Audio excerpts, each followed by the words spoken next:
Esto es Cara a Cara con Richard Molina.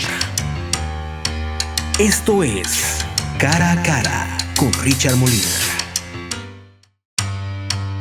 Esto es Cara a Cara con Richard Molina. Esto es Cara a Cara con Richard Molina. ¿Cómo les va, amigos del Guardián? Gracias por acompañarnos. De verdad que es un placer para nosotros abrir esta ventana en un cara a cara de un tema que a mí, ustedes saben que me fascina. El tema de salud a mí me vuelve loco. ¿Por qué? Porque es transversal en la vida del ser humano. Uno lo ve en lo cercano.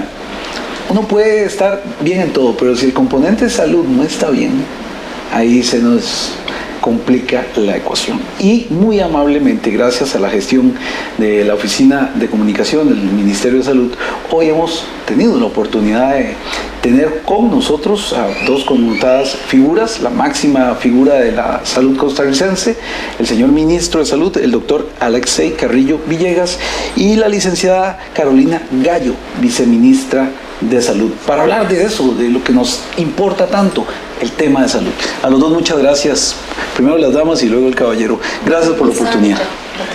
No, muchas gracias a usted, más bien Richard, por acompañarnos el día de hoy por acá, y bienvenido a esta su casa, el Ministerio de Salud. Muchas gracias, de verdad. Entremos en materia. A mí siempre me ha parecido que el Ministerio de Salud está en un segundo plano. No sé por qué razón los costarricenses no lo tenemos en primer plano, y vino a tener más fuerza durante una época que yo creo que fue superada ya, como fue la época de la pandemia, pero nos dejó dibujados en el mapa la importancia del Ministerio de Salud en la cotidianidad, doctor, porque si examinamos todos los pormenores de la pandemia, la mayoría de afectados ocurre en personas con enfermedades crónicas, obesidad, hipertensión y otras. Entonces uno dice, bueno, ¿cuál es la hoja de ruta del Ministerio de Salud en torno a las enfermedades crónicas? Bueno, primero quiero hablar un poco en lo primero que comentaste, de que normalmente la población no tiende a ver al Ministerio de Salud en ese protagonismo que tiene que tener. Recordemos que es potestad del Estado, por constitución política, velar por la salud de la población. Y recae sobre los hombros del Ministerio de Salud ejecutarlo. Mediante la Ley General de Salud se crea el Ministerio de Salud, y el Ministerio de Salud se encarga de la rectoría de la salud del país. Y cuando hablamos de salud, no solamente salud física, estamos hablando también de salud ambiental, inclusive de la parte social, salud mental, y ahí puedo continuar con todos los temas que estamos viendo. Específicamente hablando sobre las enfermedades crónicas, y específicamente obesidad, enfermedades cardíacas, es importante saber que Costa Rica tiene una amplia variedad de enfermedades no transmisibles que en este momento son parte de nuestro diario vivir. Por ejemplo, las enfermedades cardiovasculares son las que principalmente causan muertes en nuestro país en conjunto con el cáncer. Y efectivamente durante la época del COVID nos hemos dado cuenta que las personas que más tuvieron afectación son las personas que tenían algún tipo de enfermedad crónica, que tiene que ver con diferentes tipos de causas que pueden llevar a que las personas lo padezcan, entre ellas la hipertensión, la diabetes, la obesidad. Doctor, pero ahí sí estamos abandonados. No es una cuestión de ustedes acaban de llegar, pero tenemos enfermedades que no salen de la noche a la mañana, aunque sean genética, sino que son una acumulación de circunstancias, por lo que yo llamo una falta de prevención. Es que aquí, doctor, perdone que le atraviese el caballo, creo que el factor salud siempre se ha visto como la atención, no la prevención. Y uno lo ve hasta en los hábitos alimenticios. Pasamos de una población donde caminaba, y pues ustedes son muy jóvenes, tanto la licenciada como usted, uno caminaba mucho, ahora tiene que ir a un gimnasio y pagar para quemar la energía que uno debería quemar normalmente, doctor. Entonces estamos poniendo el componente prevención después, y eso nos está pasando la factura carísima. Correcto, tienes absoluta razón. De hecho, no solamente el asunto de ejercicio, también los hábitos de vida saludables que la población ha dejado de tener con el paso del tiempo la sana alimentación, también evitar el estrés, dormir adecuadamente, y efectivamente nos hemos concentrado más que todo en la parte asistencial, en la parte curativa de la enfermedad, pero en realidad en todos los foros se sabe que es mucho más barato y también mucho más efectivo prevenir las enfermedades que tratarlas. Y en ese sentido, pues nosotros como ministerio en este momento estamos retomando varias acciones al respecto del ente rector para que en conjunto con la Caja, que es el principal prestador de servicios de salud del país, logremos tener mejores condiciones al respecto de enfermedades no transmisibles. En ese sentido, entonces, tenemos la iniciativa Hearts de las Américas, por ejemplo, que es una iniciativa pues, que ya tiene bastantes años y que infortunadamente en el país no se ha estimulado como debe ser. Ya lo tenemos aquí en el despacho ministerial y estamos trabajando en conjunto con esta organización internacional para trabajar específicamente la enfermedad cardiovascular, sus causas y complicaciones. Además, ya formamos parte también del Global Stroke Alliance. Esta organización se refiere a enfermedad cerebrovascular, en el cual estamos buscando también la prevención y además el diagnóstico temprano de este tipo de padecimientos. Doctor, y es que licenciada, las enfermedades mentales cada vez están más presentes en una sociedad de por sí aspiracionista como la nuestra, que ha dejado el tercer mundo, que estamos como entre la chicha y la limonada. ¿Por qué? Porque no somos ricos, no somos pobres, estamos en el sándwich, pero sí tenemos enfermedades de primer mundo como el estrés. Yo le decía a la gente que en la pirámide de necesidades, cuando alguien resuelve el asunto de la comida, pues ya empieza a tener otras preocupaciones, y lo vemos en una sociedad donde hoy en día el estrés está marcando la sociedad. Vea, el síndrome del intestino irritable, una enfermedad cada vez más presente. Yo la padezco. ¿Por qué me dio? Por estrés. ¿Quién le habla a uno del CIR? Y tan complicado que es, y tantas complicaciones que le produce a un ser humano, que cuando ya llega a vérselo es porque ya está lamentablemente alterado o afectado. Entonces, doctor, para ya es tarde, ¿cuándo va a empezar usted de forma agresiva a concientizar primero que el estrés nos está matando?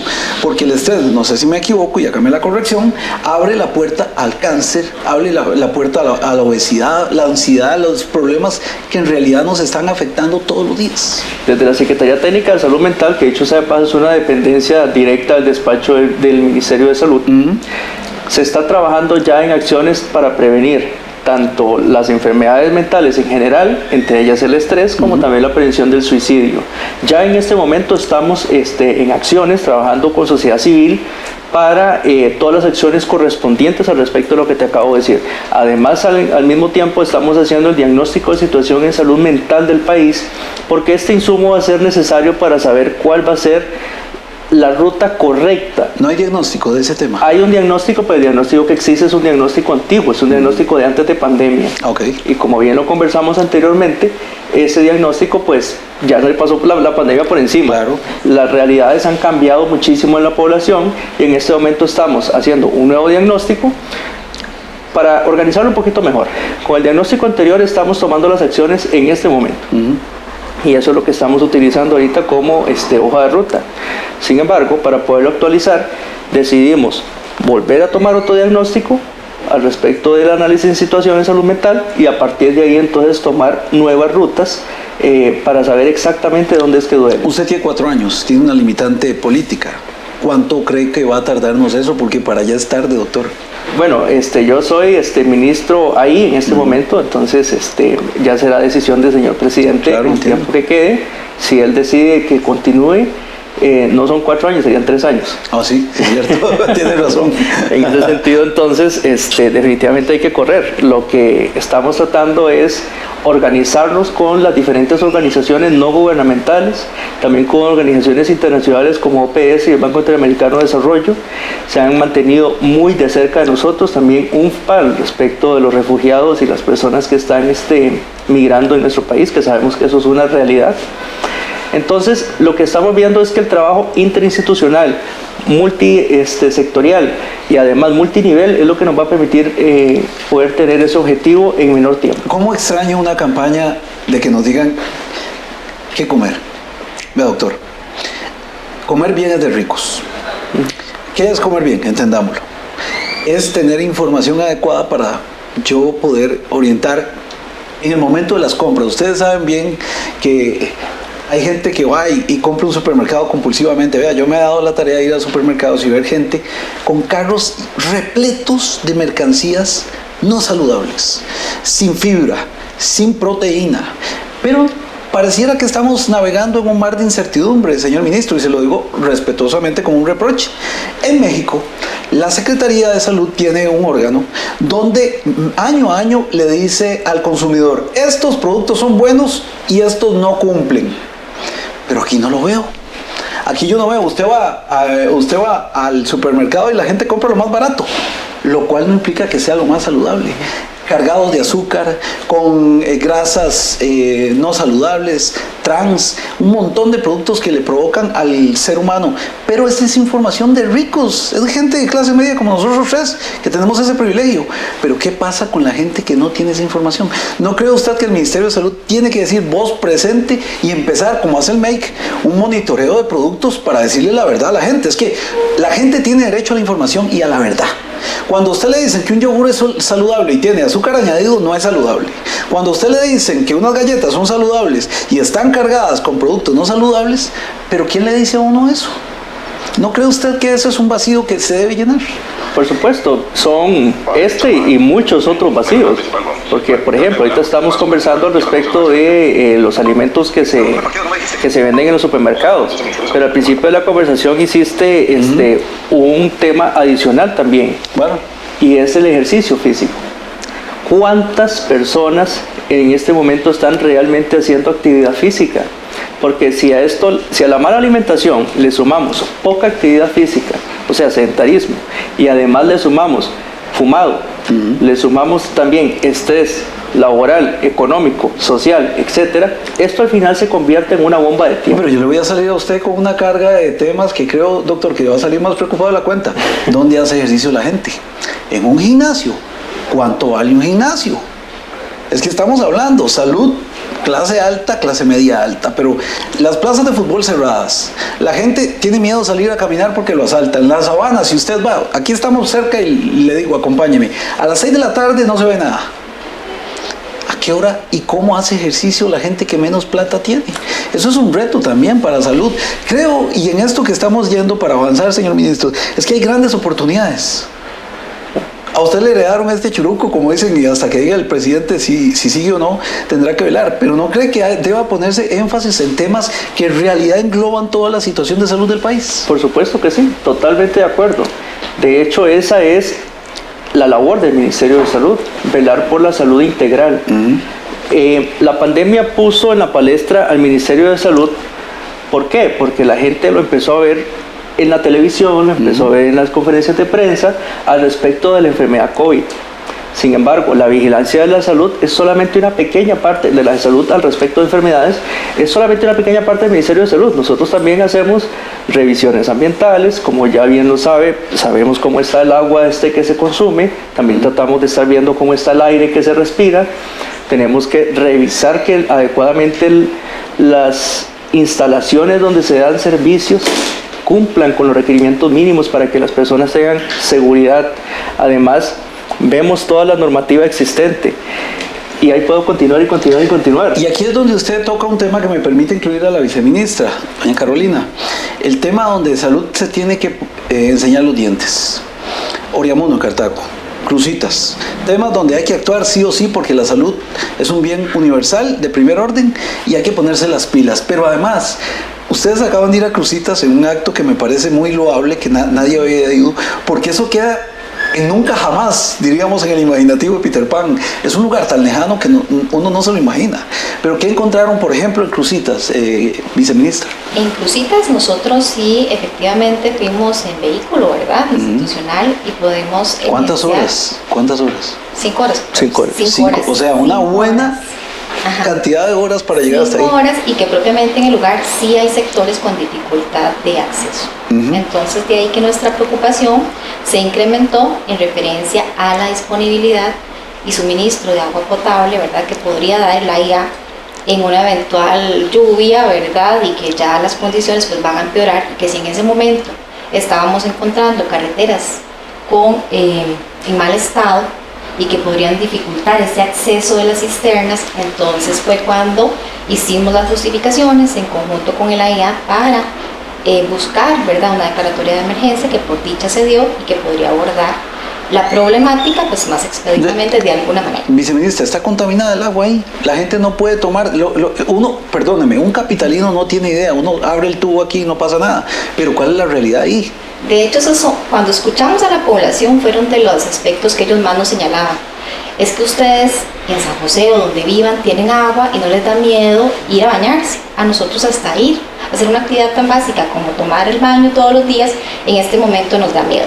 ¿Estuvieron los análisis alterados? Sí, efectivamente sobrepasan los rangos que están establecidos para nuestro país, y de ahí que fue que actuamos inmediatamente con la clausura de esos comités, porque hay que indicarle, ¿verdad?, a usted que no eran acueductos propiamente, o sea, no son asadas formalizadas, son comités, ahí son pozos artesanales en algunos lugares, pero estaban contaminados. Entonces, preventivamente, nosotros hicimos la clausura de esos comités y le indicamos a la población a través de actividades que el área rectora local organizó para comunicarles el por qué se estaba actuando de esa forma, y además tratar de indicarles, o sea, no es que queremos afectarlos, por salud tenemos que hacer esta acción, y de ahí que coordinar con el AIA para que les pudiera suministrar el agua necesaria. ¿Y cuál es la realidad para una población tan alejada? O sea, el problema es que usted ahí tiene una labor de peso. Usted entiende esa labor,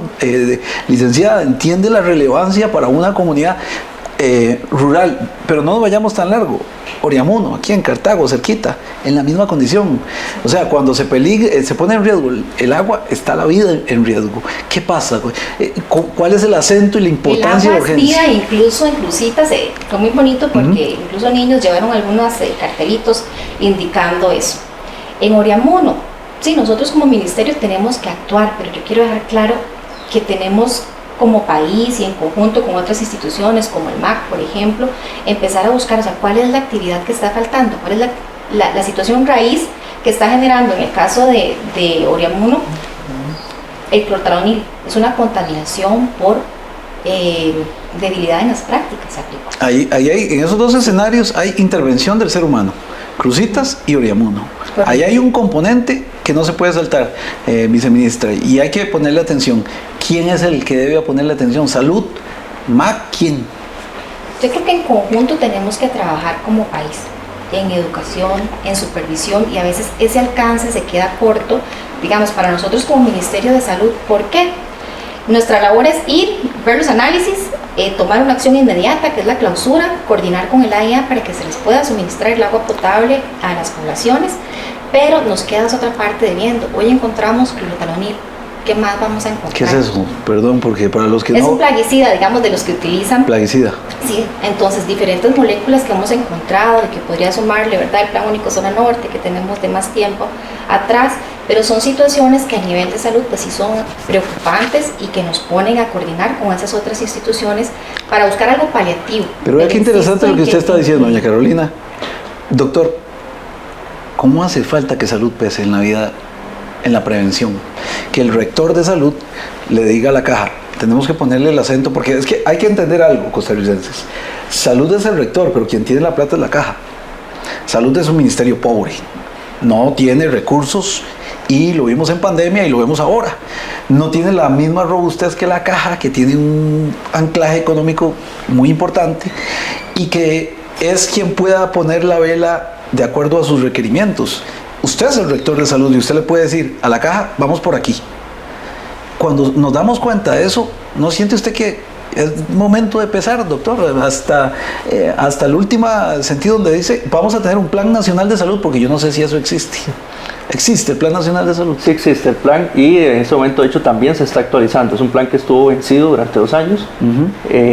Es algo que nos heredaron también de la administración anterior, pero vamos trabajándolo en este momento y lo estamos actualizando para también actualizar la Política Nacional de Salud, que también estaba vencida. Alexei Carrillo, doctor, ¿cuál es su acento?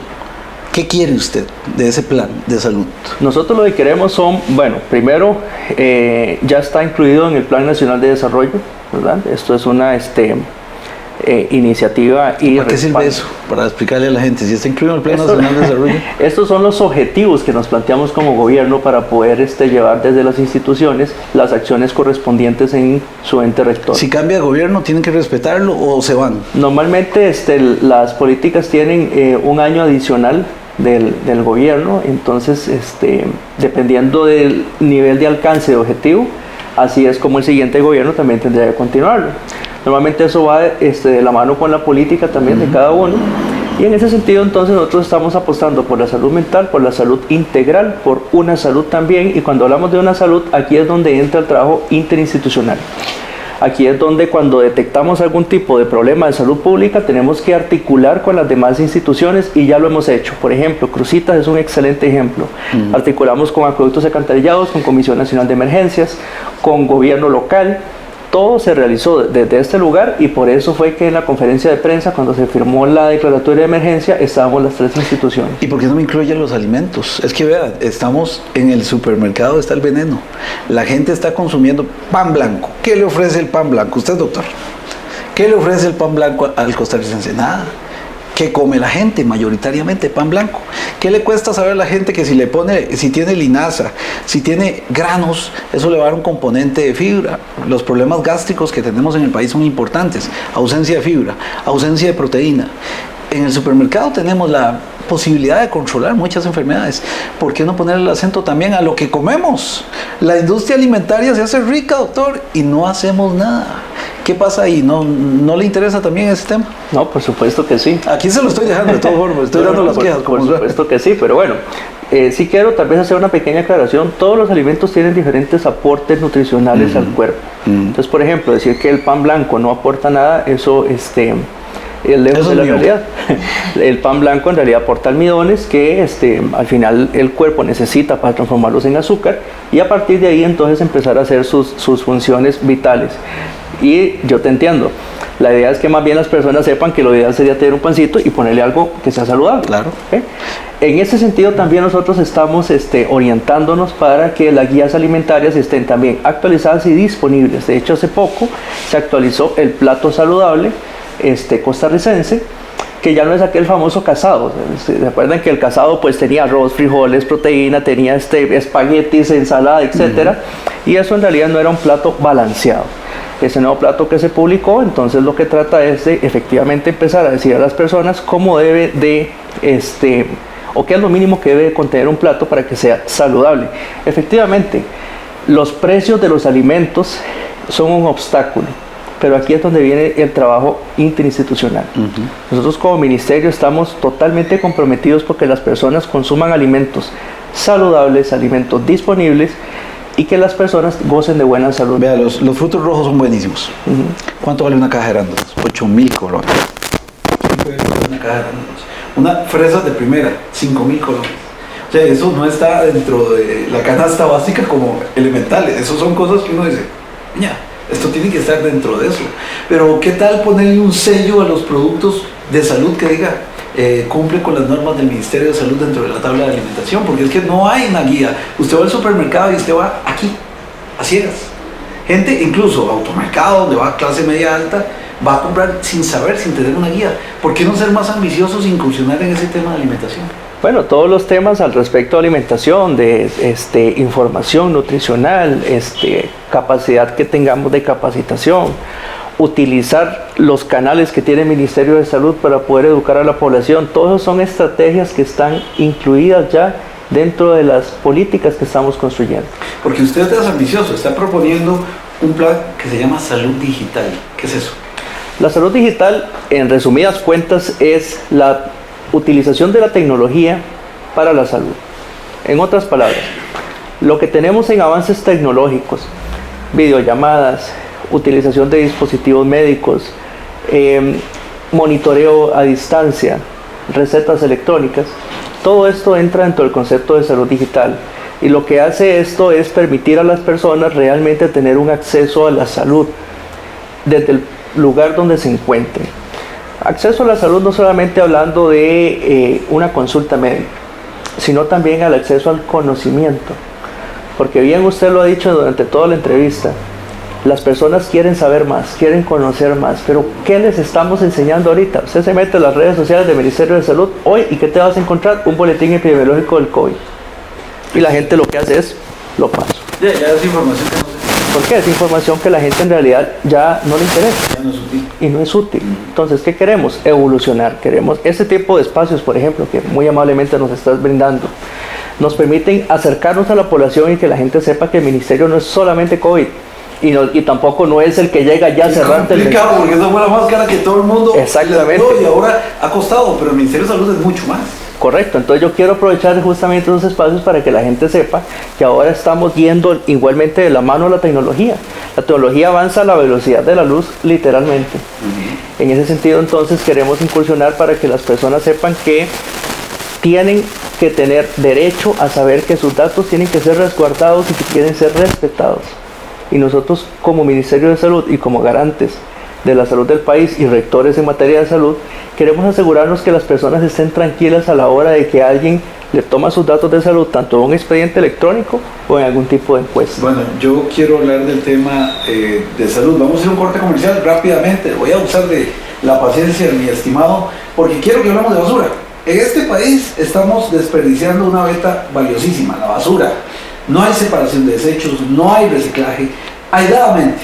Volvemos. Esto es Cara a Cara. Esto es Cara a Cara con Richard Molina. Esto es Cara a Cara con Richard Molina. Bueno, parte final. Licenciada Carolina Gallo, tema de la basura. A mí me tiene tan preocupado esa vaina porque ya yo soy un chiquito de dientes, separo mi basura y al final del día lo agarran todo y lo meten. Solo una vez por semana.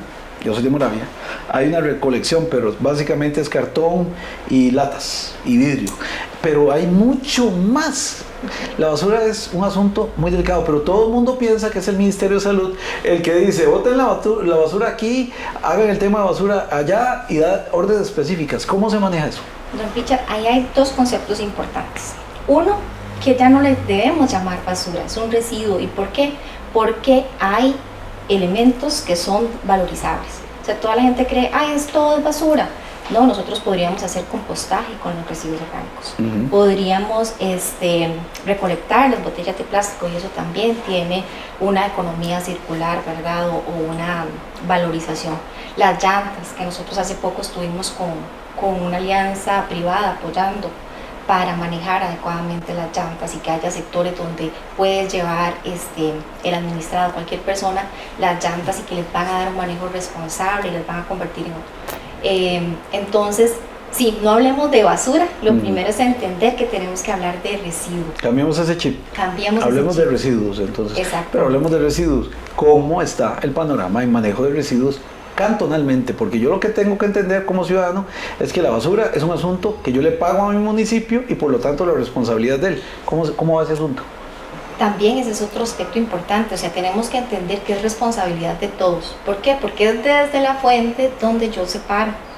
Entonces, si responsablemente cada uno de nosotros que tenemos nuestros residuos en la casa, los separamos, usted podrá decirme, bueno, pero es que se separa y la municipalidad no está haciendo su labor. ¿Okay? Como nosotros como ministerio estamos tratando de, mediante la actualización de la política de gestión integral de residuos, de dar más herramientas a los recuperadores, de exigir más esa responsabilidad, de incluir los aspectos de responsabilidad extendida del productor, precisamente para garantizar que se dé un manejo adecuado, o sea, que se dé esa separación. Hay una embotelladora de una gaseosa, no voy a decir el nombre, que es muy famosa, pero en todos los ríos está su producto. Sí. ¿Qué paga una empresa de esas al Estado costarricense por ese producto? Porque ese producto finalmente es de ellos. Precisamente en la actualización de esta política de gestión de residuos estamos incluyendo esos aspectos. Entender que el productor, la responsabilidad no se termina cuando alguien llegó y compró su producto. Desde la cuna a la tumba. Exactamente, ya lo dijo usted, desde la cuna a la tumba. Entonces estamos fortaleciendo en normativa eso, pero eso tiene que operativizarse. Y se operativiza a través de todos y cómo podamos, mediante las municipalidades, o sea, estos gobiernos locales, poder instruir un poco más y darles herramientas para que también la gente esté obligada. Vea, haya dado una cosa que se llama bandera azul. Doña Carolina, ¿por qué no dar una cara amigable a las municipalidades que están cumpliendo con las directrices que ustedes dan. Si yo vivo en un cantón de la cara amigable de salud, estoy entendiendo que ellos están cumpliendo con los parámetros o las recomendaciones que mi ente rector de salud me está dando. Vieras que sí tenemos un programa en conjunto con MINAE donde damos bandera azul y los que están inscritos pueden participar y se valora todo ese trabajo que hacen. Entonces le hace falta promoción. Sí, podríamos promocionarlo un poco más, estoy completamente de acuerdo, pero sí existe. Y es que tantas son las obligaciones en la parte final. A ustedes les quitaron 35,000 millones, parece poco, pero es demasiado. ¿Se necesitan para qué? Porque tal vez los diputados están diciendo, ¿para qué los ocupa salud? Si ya pasó el COVID. Sí, bueno, el COVID, todavía tenemos, pero la salud es transversal. La salud tiene que ver en todos los ámbitos. Vea que hemos conversado durante todo este rato y hemos hablado de residuos, hemos hablado de alimentos, hemos hablado de ejercicio, hemos hablado de todo lo que es el ambiente. Ya yo puedo continuar también con protección radiológica, puedo continuar con medicamentos, puedo seguir hablando de cualquier producto que tenga contacto con las personas. Y si nos vamos más allá y hablamos de una sola salud, también tenemos que hablar de salud animal, salud ambiental, etcétera, etcétera, etcétera. Los recortes lo que hacen es, voy a decirlo así abiertamente, darnos una zancadilla en la rectoría. Nosotros... Pero que si no entienden lo que ustedes hacen, creo que sí, por ahí va el asunto. Nosotros los medios estamos asombrados de todo lo que hacen ustedes, la verdad. O sea, nosotros en El Guardián creemos que hay una necesidad importantísima de visibilizarlos a ustedes. Pero creo que no les ha fallado a ustedes también ahí. Tienen poco tiempo, pero no hace falta poner más acento de que este es un ministerio muy importante para el país. Ya lo estamos haciendo, don Richard, y de verdad, insisto, esta entrevista que nos estás haciendo hoy nos ayuda mucho a que las personas nos visibilicen como lo que realmente somos. Somos los garantes de la salud del país, y al ser los garantes de la salud del país tenemos que estar presentes en casi que todo. Un ejemplo, un concierto, que nos trabajamos muy bien de la mano con el MEIC al respecto de que ellos también tienen que ver en esa parte, pero salud tiene que garantizar que en una eventual emergencia sea con la menor afectación posible, y ahí estamos trabajando fines de semana, ahí estamos trabajando hasta las 11 de la noche. ¿Cómo resumo esto en este momento? Tal vez me preguntarás, ¿y cómo lo hacen? La palabra es mística. Tenemos profesionales comprometidos. La hay todavía en el empleo público, porque se ha criticado mucho que la mística se perdió en el empleo público. Bueno, más bien yo creo que la mística debería de aumentarse con el empleo público, ya que algunos salarios pues no serían atractivos para los nuevos trabajadores, en el entendido que esto es una ley que aplica para las nuevas contrataciones. Si una persona desea trabajar a pesar del salario que se está colocando, pues en realidad más bien habla muy bien de ese profesional. Y ahorita en este momento lo que buscamos como ministerio es justamente posicionarnos como corresponde, que las instituciones sepan que el ministerio existe, tanto que la caja también entienda que el ministerio es quien gira las pautas al respecto de cómo se debe trabajar, y que el resto de instituciones también lo sepan. Ya estoy leyendo redes sociales y me están preguntando, es un asunto que ustedes heredan. ¿Por qué no han bajado el precio de las medicinas? Hay que explicarle a la gente que el mercado tiene fuerzas de mercado, comprador y productor. En estas fuerzas del mercado el Ministerio de Salud no está. Puede hacer una recomendación, puede dar una guía, puede dar una orientación, pero al final de cuentas es el consumidor y el productor el que decide, ¿o me equivoco? Sí, bueno, no solamente productor y consumidor, porque también está el productor, vendedor y consumidor. Es un asunto de oferta y demanda. Entonces, en ese sentido, el ministerio, la principal función del ministerio respecto a los medicamentos es garantizar el acceso y la disponibilidad. No el precio. El precio, si yo aumento la competencia y permito la llegada de nuevas farmacéuticas, de nuevos competidores, de nuevos vendedores, muy probablemente eso va a repercutir en el precio. O sea, eso es la tarea de salud, ver que haya un mercado donde sea más activo y el consumidor sea beneficiado. Exactamente. Pero no pueden intervenir, ustedes no pueden decir, ponen a 20 colones la cólica o la Solgastil va a costar 30 pesos, por ejemplo. Porque para eso existe el Ministerio de Economía, Industria y Comercio. Entonces, el trabajo que nosotros estamos haciendo es un trabajo articulado, es un trabajo en conjunto para poder primero garantizar, que exista el medicamento, y luego que los medicamentos sean de excelente calidad. y la única forma de garantizar esas dos cosas es abriendo el mercado. Sí, porque la Caja del Seguro Social es el gran comprador en Costa Rica. Usted es el, digámoslo así, el rector, el jefe de la Caja. No se ha visto, o ya usted pidió un informe a ver si las medicinas que compra la Caja van a ser más baratas, porque es el comprador más grande de Centroamérica y el Caribe. Esto debería repercutir en que la calidad de las medicinas sea de más calidad, valga la redundancia, y los precios bajen. ¿Ya lo ha analizado, doctor? ¿Ha pedido un informe a la Caja de cuál sería el prospecto en torno a ese tema? Nosotros nos hemos reunido con la Caja en varias ocasiones ya al respecto de los temas de medicamento, y estamos explorando cuál va a ser la nueva ruta a tomar al respecto de la Caja con los medicamentos. En varios foros hemos visto también cómo está el gasto en salud, que bueno, a mí no me gusta llamar gasto en salud, a mí me gusta llamar inversión en salud.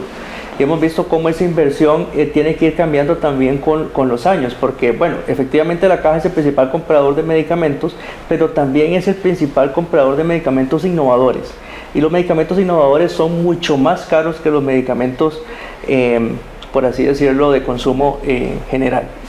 En ese sentido, entonces, la Caja también ha tenido que empezar a hacer esfuerzos al respecto de su presupuesto para poder conocer cómo va esto. Todo esto también lo hemos estado trabajando. Sí, imagínense que un amigo mío acaban de mandarle un medicamento solo para él y tienen que importar la Caja solo para él porque su enfermedad es muy particular.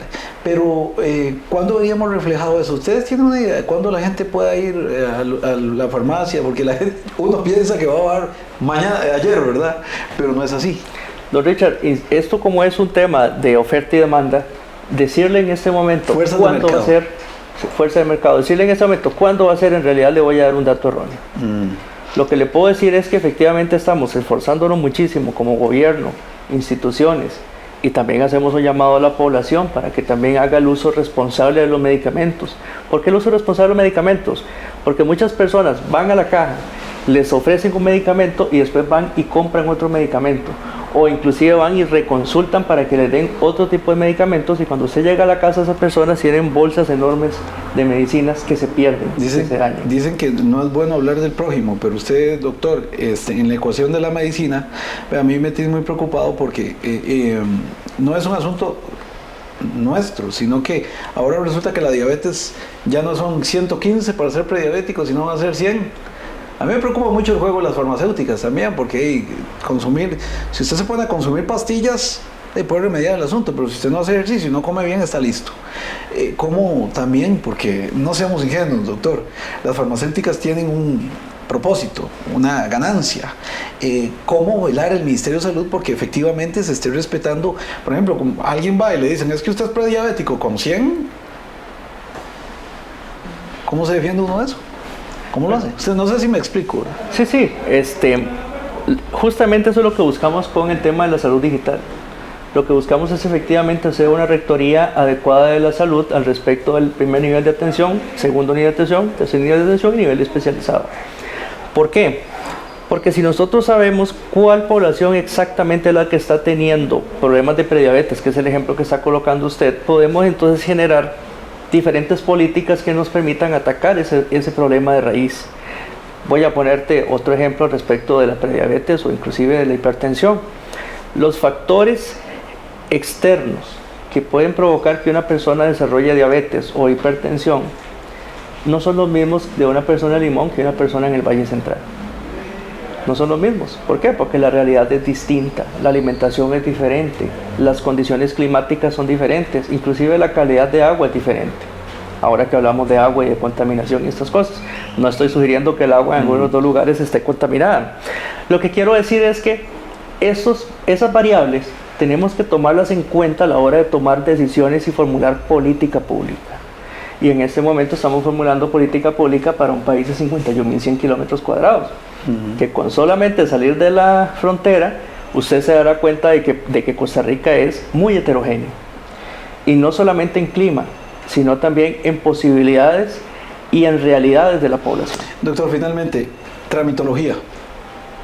Ustedes son la oveja negra. Todo el mundo lo señala como gente que obstaculiza la generación de empleo, la recuperación económica y muchos otros factores. El acento ahí. ¿Le preocupa a usted o ya no le preocupa, ya se está superando los cuellos de botella, pero sobre todo la filosofía interna. Vea, es que escribir un producto en salud es complicado, doctor. Bueno, es importante saber que fuimos la institución que más cuellos de botella eliminó. Eso es muy importante reconocerlo y que la gente lo sepa. Es una pena que la gente piense eso del Ministerio de Salud, cuando en realidad somos la institución que garantiza que los establecimientos o eventos cuenten con las condiciones mínimas para garantizar la salud de la población. Pero nosotros estamos trabajando en eso. Estamos digitalizando el Ministerio de Salud, vamos bastante avanzados en este tema. El asunto económico es lo que nos ha detenido para poder tener este tipo de impacto tal vez más tangible en este momento.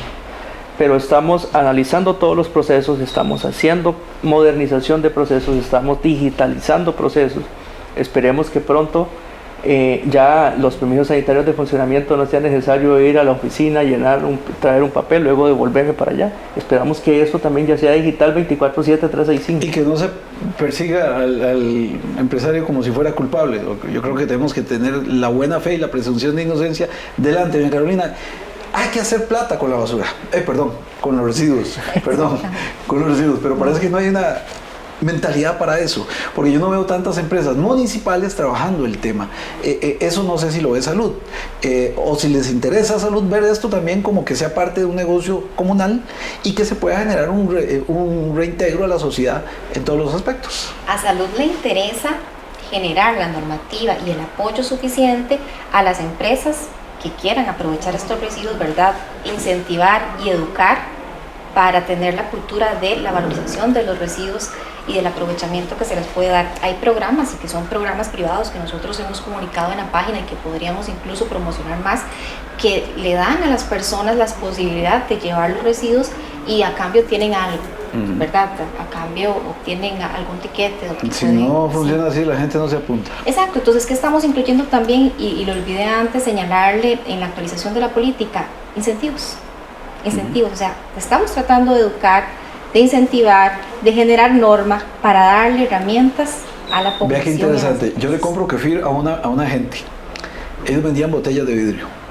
Lo sacaron del supermercado porque se les acabaron las botellas de vidrio. No tenían una política, clase media estoy hablando, de retornable, de que devuelva el envase, y se quedaron sin envases de vidrio y se quedaron sin mercado. Vea cómo hay necesidad u oportunidad de que estas mismas empresas estén recibiendo esa capacitación, de que las empresas digan: voy a ser retornable. Hace falta que también el empresario tenga conciencia de este asunto. Sí, nosotros a través de los talleres involucramos a todos los sectores. ¿Por qué? Porque tenemos que escuchar precisamente, bueno, ¿qué hace falta? Falta algo a nivel del ministerio que propiciar para que esto se genere con mayor, ¿verdad?, interés por parte de las empresas. Entonces ya están sonando las bombas porque es urgente, ¿ah? Exactamente, sí es urgente, pero sí señalarles que estamos trabajando en ello para mejorar aún lo que ya tenemos, porque los sí existe. A corto plazo, yo no sé si me darán una oportunidad un poquito después, en unos meses, para conversar de estos temas, porque ya se nos fue el tiempo y ha sido fascinante, nos ha quedado mucho en el tintero, pero yo creo que ya estamos conociendo este nuevo rostro que el Ministerio de Salud intenta reconstruir.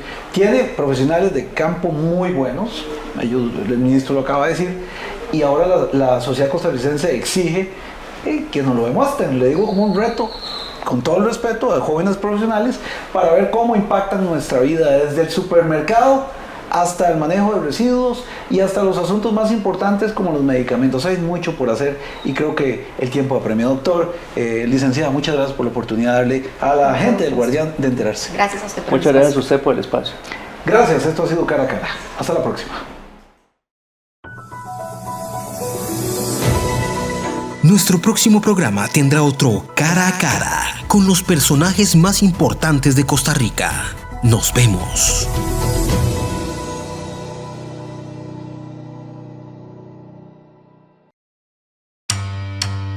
Esto es Cara a Cara con Richard Molina. Esto es Cara a Cara con Richard Molina.